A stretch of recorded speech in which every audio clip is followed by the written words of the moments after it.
So our guest today is Brent Schondelmeyer with Show Me Stronger Communities. And the topic is recreational marijuana sales tax, and the election will be on April the 4th. Brent, thanks for being here. Thanks for having me. We appreciate it. You've been working with a local committee to promote the passage of the sales tax on the recreational marijuana sales. Can you tell us what independents and Jackson County voters will see on the ballot on the 4th? Well, I think a lot of people are surprised that they got something from the election board that says go vote on April 4th. And they said, well, what election is this? Yes. And so in this case, for people who live in Independence, there's a ballot issue for the city of Independence, and there's also one for Jackson County. There are actually stunningly, if you live in Blue Springs, there'll be a ballot question. If you live in Buckner, there'll be a ballot question. If you live in Sugar Creek, there'll be a ballot question. And 30 different communities have got together and put this issue on the ballot and say, well, what's this about? Well, Missouri voters back in November passed a constitutional amendment. Let me underscore that, a constitutional amendment allowing for the sale of recreational marijuana. Prior to that, medicinal marijuana was available. So this is the first opportunity that local governments have to tax recreational marijuana. The tax, if it's passed, would be 3% for each city. And if you live in Jackson County, there's also a 3%. So let's say it passes yes in Independence and pass in Jackson County, that would be 6%. So people say, well, I don't like taxes. And so my response is, well, if you don't use it, you won't pay it. And that's a really important thing to do. So if you don't smoke cigarettes, you don't pay the cigarette tax. If you don't buy alcohol, you don't pay the alcohol tax. So it's really, really important. This is a new legitimate industry in our community. There's 4 marijuana dispensaries in Independence. And in the first month of sales, this was the month of February, the shortest month of the year, they had $78 million of sales of recreational marijuana. Now that's statewide, and so people are wondering, well, what will it be in Independence? So we'll find out over a period of time, but in some senses, they're a part of the legitimate economy, and they should be taxed like everybody else. My wife has said, and it makes some sense, if we're going to tax pot roast, we should tax pot. That's very good. I like that. I like that. So do they both have to pass for it to happen, or can the independents? No, each one is independent of itself. So if Independence passes, Independence will have the benefit of the funds.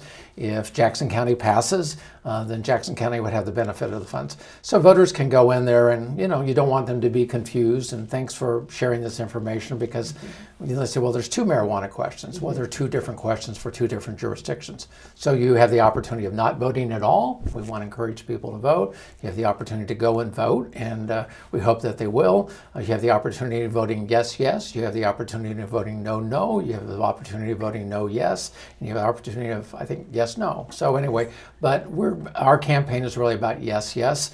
Because in some ways is that the tax at 6% is still relatively inexpensive. Understand is that there's no legal recreational marijuana in Kansas, there's none in Nebraska, there's none in Iowa, there's none in Oklahoma, and so people are, they call it cannabis tourism. I had never thought about it like this. I haven't heard that term before. They're coming to our town, yes. And they're coming to our community to purchase recreational marijuana.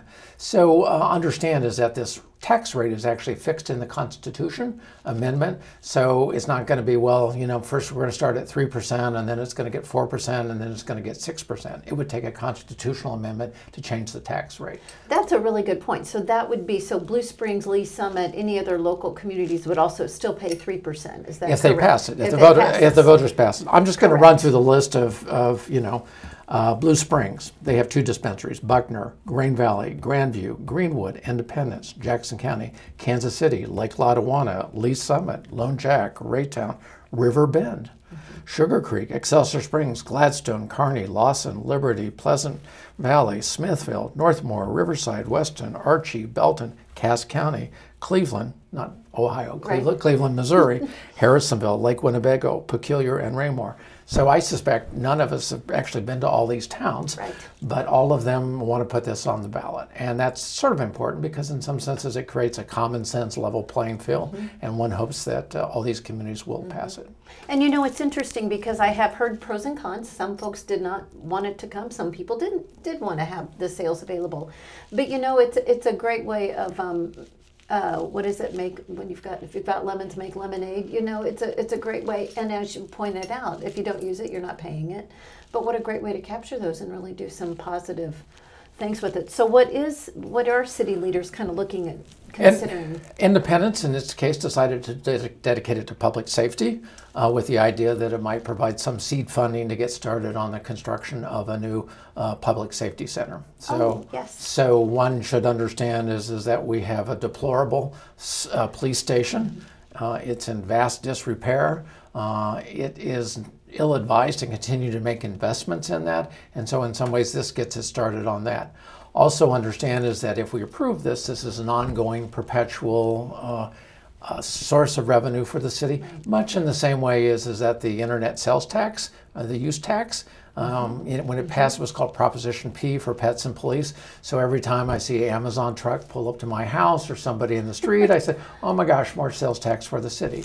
So that provided some level for brick and mortar's business. So it's not like marijuana dispensaries are in direct competition with a brick and mortar business, but why should a brick and mortar business pay more in sales tax than what a marijuana business would? Right. Very good point. Very good point. So I do have another question for you. Have you found that it's helpful that all these other communities are working in conjunction to pass the same? Has that been beneficial? Extraordinarily so. I mean, understand we live in the show me state, and so everybody wants to say, well, why are we doing this? And you can say, well, we're doing it and everybody else is doing it. So there's a sense is that it makes common sense, and that every other community, even ones who don't have dispensaries, are approving it with the anticipation is that they might get a dispensary, in the future. Right. Power in numbers, strength in numbers, right? Yes, and in some ways is that it'll be interesting to see out of all these 30 communities, how many of them pass it and what it looks like. That will be interesting. Well, Brent, I appreciate you being here today. Is there anything else you'd like to share with us? Well, it's interesting. People don't realize that it's on the ballot. When you talk with voters and you're out in the community, some might have the mistaken feeling that if I go vote no, this will stop the sale of recreational marijuana in the community. And it's important to understand a no vote just means is that they aren't paying their fair share of taxes. So recreational marijuana is here to stay.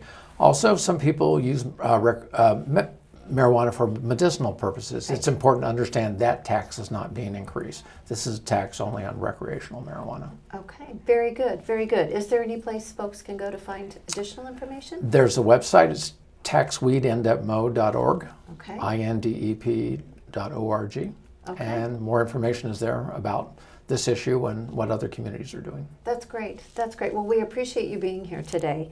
The recreational marijuana sales tax has been endorsed by the Chamber of Commerce Board of Directors, and we do want to encourage everyone to go out and vote on Tuesday, April the 4th.